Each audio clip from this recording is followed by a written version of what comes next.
Good evening everyone again, welcome back to the God's Glory Chronicles news, and here's our news headlines for tonight in our continuous coverage of Bibingka and Central Seventh-day Adventist Church Crusade in Sorsogon City.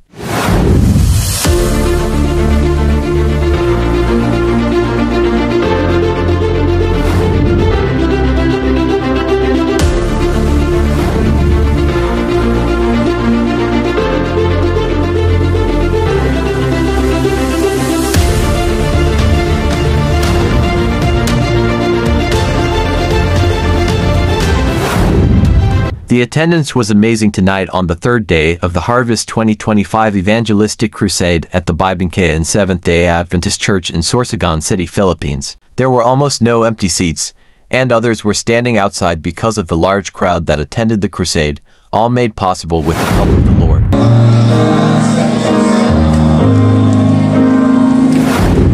Meanwhile, the God's Glory Chronicles news team interviewed Pastor Greg Olivan about the crusade, and this is what he said. Pastor, good evening. Welcome sa ating God's Glory Chronicles.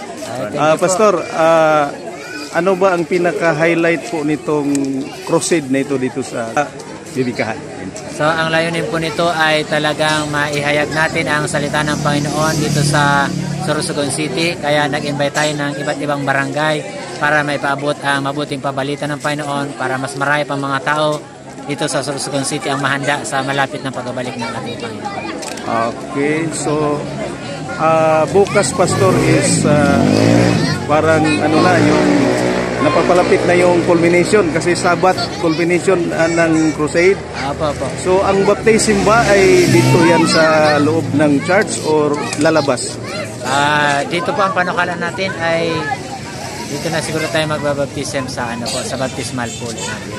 Okay. Ano bang panawagan mo, Pastor, sa ating mga kapatid dito sa buong Sorsogon, no?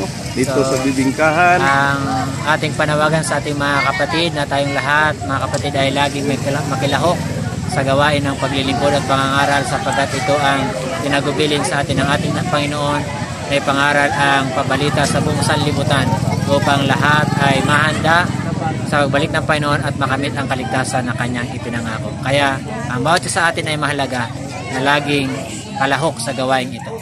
Amen. So maraming salamat, Pastor. Okay, God bless po. God bless.